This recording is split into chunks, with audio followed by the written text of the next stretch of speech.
हरे कृष्ण। क्या आप जानते हैं इस भाद्रपद अमावस्या पर सही समय पर पूजा और तर्पण करने से पितरों का आशीर्वाद साल भर आपके साथ रहता है। लेकिन रुकिए, इस बार भाद्रपद मास अमावस्या 2 दिन है। आपको किस दिन व्रत रखना है, किस दिन स्नान दान करना है, बहुत ज्यादा संशय की स्थिति इस बार बनी हुई है और सही समय सही तिथि पर ही हमको व्रत करना चाहिए, क्योंकि अगर गलती हुई तो पितरों का आशीर्वाद हमें नहीं मिलता और हमारे सभी काम बनते बनते बिगड़ते चले जाएंगे।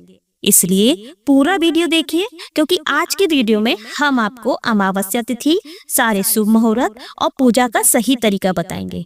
नमस्कार दोस्तों, स्वागत है आपका आपके पसंदीदा चैनल तिथि लोक कथा में, जहां पर हम आपको हिंदू धर्म, त्योहार, व्रतों और पूजा पाठ से जुड़ी महत्वपूर्ण जानकारियां सबसे आसान और रोचक तरीके से देते हैं। आज हम आपको बताने वाले हैं भाद्रपद मास अमावस्या 2025 के बारे में। क्यों इसे कुशोत्पाटनी अमावस्या कहा जाता है, क्यों इस दिन कुशा का विशेष महत्व है, क्योंकि इस बार उदय तिथि के अनुसार शनिवार के दिन अमावस्या पड़ रही है, तो यह शनिश्चरी अमावस्या भी होगी। इसके अलावा क्योंकि अमावस्या 2 दिन पड़ रही है, तो आपको पितरों के निमित्त श्राद्ध तर्पण या पिंडदान कब करना है, अमावस्या का व्रत और स्नान दान किस दिन किया जाएगा, पूजा करने का सही समय क्या है और कौन सी गलतियां करने से आपको बचना चाहिए, तो वीडियो को अंत तक जरूर देखिएगा। जितना ज्यादा लोग इस जानकारी को जानेंगे और सही तरीके से अमावस्या का पालन करेंगे, उतना ज्यादा सकारात्मक ऊर्जा और पुण्य फैलता है। इसलिए इस वीडियो को लाइक कर दीजिए, कमेंट में जय श्री हरि विष्णु अवश्य लिखिए और ज्यादा से ज्यादा इस वीडियो को शेयर भी कीजिए और आप भी इस पुण्य का हिस्सा बनिए। तो प्रिय श्रोताओं, सबसे पहले हम जानते हैं भाद्रपद अमावस्या का क्या महत्व है। भाद्रपद अमावस्या को कुशोत्पाटनी अमावस्या भी कहा जाता है। इस दिन भूमि से कुशा उखाड़ी जाती है और पूरे साल पूजा पाठ, हवन, श्राद्ध और पितृ कार्यों में इसका प्रयोग किया जाता है। बिना कुशा के श्राद्ध, पिंडदान, तर्पण या किसी भी प्रकार की पूजा अधूरी मानी जाती है। इसे पिठोरा या पिठोरी अमावस्या भी कहते हैं। इस दिन देवी दुर्गा की पूजा विशेष रूप से की जाती है और साथ ही यह तिथि पितरों को भी समर्पित होती है। इस बार अमावस्या तिथि प्रारंभ हो रही है 22 अगस्त दिन शुक्रवार को सुबह 11:56 से।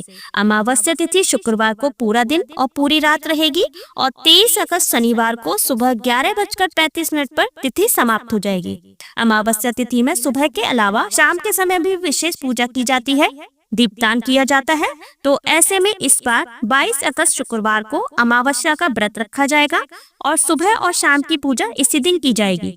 तो वहीं 23 अगस्त शनिवार को स्नान दान की अमावस्या रहेगी और कुशोत्पाटनी अमावस्या भी इसी दिन होगी, क्योंकि सुबह सूर्योदय के समय जब अमावस्या तिथि विद्यमान होती है, तब उस तिथि में ही कुशा एकत्र की जाती है।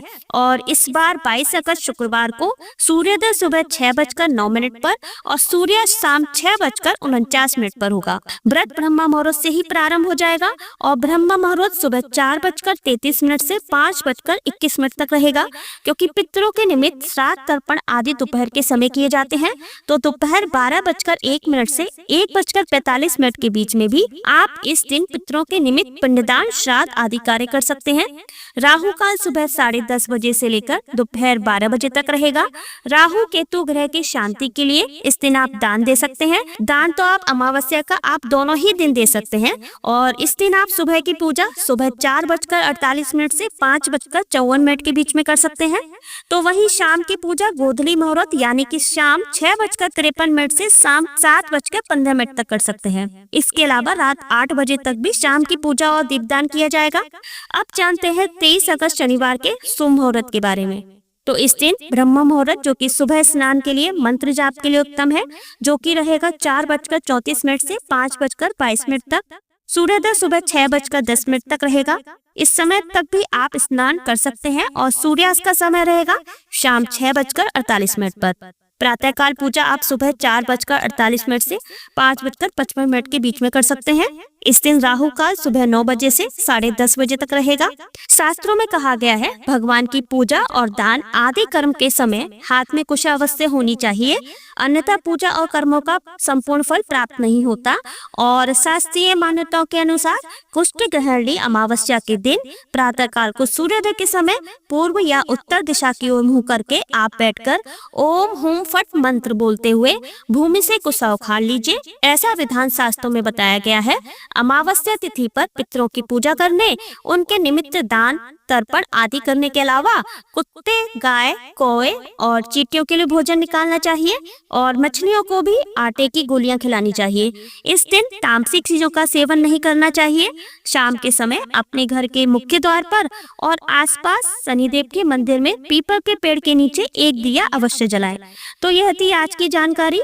और प्रिय श्रोताओं, अगर आप नहीं जानते कि इस साल गणेश चतुर्थी कब है, क्योंकि इस बार गणेश चतुर्थी 2 दिन पड़ रही है, तो आपको किस दिन गणेश जी की स्थापना करनी है और किस दिन विसर्जन करना है, ये सारी जानकारी हमने उस वीडियो में दी हुई है। वीडियो अपलोड हो चुकी है, आप चैनल पर जाकर देख सकते हैं या फिर उसका आई बटन मैंने ऊपर दे रखा है। तो अगली वीडियो बिल्कुल भी मत छोड़िएगा। धन्यवाद। जय श्री कृष्ण।